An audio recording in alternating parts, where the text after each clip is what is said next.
Okay, so about this experiment that Danish people did with plant seeds and to prove how Yeah. exposure to Yeah. electromagnetic waves Yeah. affected them. Yeah. What do you think about this study, and can this study be reproduced again in different Yeah. schools? Yeah, of course.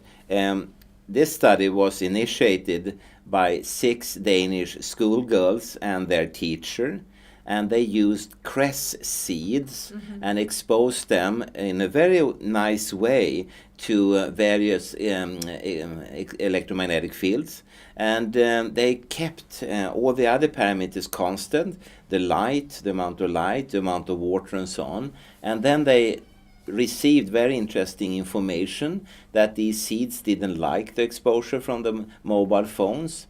And of course, this is not a sort of genuine scientific study. There are question marks and so on. And but they have initiated, I think, a very interesting area, and they were not the first. Other scientists doing extremely well-controlled studies, like in France, had already 2008 shown that tomato plants do not like exposure from base station radiation. So that was already out there.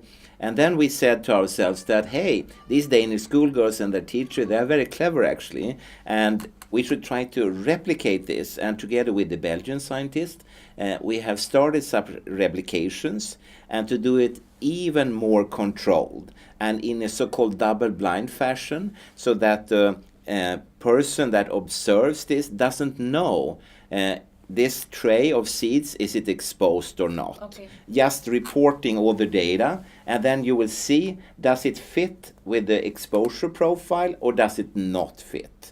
So that's the way it should be done, you know. And the key word is control. Always keep all parameters exactly the same and just change one, exposed or not exposed.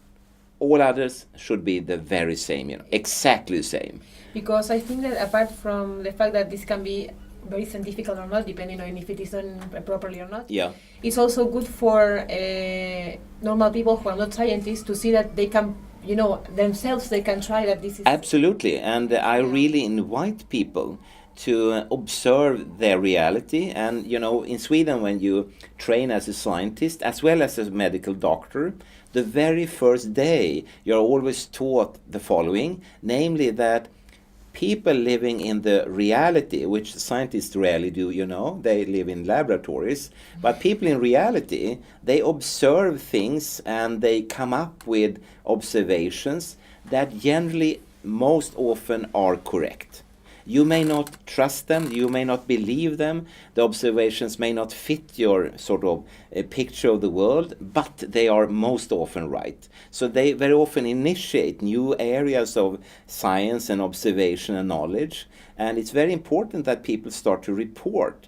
And they may be wrong, they may be right. It's up to science and society to really scrutinize that. And I often, when I give lectures about science theory in Sweden, I say that as a scientist, you're part of a mental fire brigade. You know, we have ordinary fire brigades to put out fires in our homes and workplaces. But here we have a mental fire. Someone says, hey, something is wrong here. Like you said before, the fertility in Europe is going dramatically down. What's wrong, you know? And also the pollinating insects have disappeared. What's wrong? And then this mental fire brigade, instead of having buckets with water, we have medical statistics, biological statistics, we have controlled experimentation and so on. We have a toolbox which we can carry with us and run out into reality and test what's going on actually, you know. And sometimes we need, for the sake of control, to take back the whole question to the laboratory, because in the laboratory you can keep it very well controlled. You can contain it in a very controlled situation, and often we also have to make a model instead of looking at human beings. Maybe we have a test tube with cells and so on, and there are different ways to approach this. And but still, it all started by someone said, hey, there is smoke coming here, you need to check this, you know. And when the ordinary fire brigade comes, we are happy if there isn't any fire, if there is a false alarm, and they are happy because they don't have to risk their lives. And coming back to science, as scientists, we are always at the happiest if it turns out that there isn't any risk. But we need to really double check so that not suddenly this fire starts when we have left the place, you know. And you have nothing to do. Yeah, then it's too late. We don't have time to run back, you know. Okay. And the only thing I always try to teach people that are outside of science, and unfortunately people inside science needs to be taught about that too, is that any given scientific observation always starts with the first paper. Someone is the first to say that, look here, when we did this, this happened. And then after that, so-called replications will follow. And if they are exactly the same, you don't change anything, then you will come up with a paper, number 2, 3, and 4, that either will say that number 1 was right or wrong. They can be used as kind of balances to each other, but there will be a third pile of papers that will be very quickly rising in number, more and more and more and more, and that are papers that have done something else. Very similar maybe, at least on the surface it looks very similar, and they don't show any effect. And the only thing you can use them for actually is not to use them at all. And in science theory, in the books, it very clearly says that this third pile of papers cannot be used for anything. That's the only you can be taught from that. It's only these exact replications. And when I talk about this specific field, nowadays there are replications, and as I say, they prove the first ones wrong. And the most famous replication is again the genotoxic effects.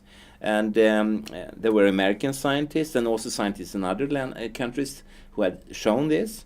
And then the industry said that no, this is wrong, there are no such effects.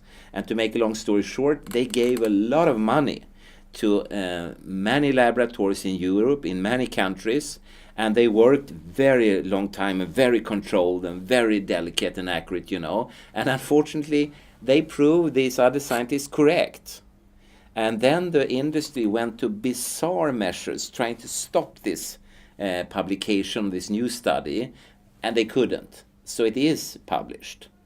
Okay. Which is the name? The reflex study, it's the name. Reflex Yeah, study, yeah. To look So, for it. yeah, Okay. yeah.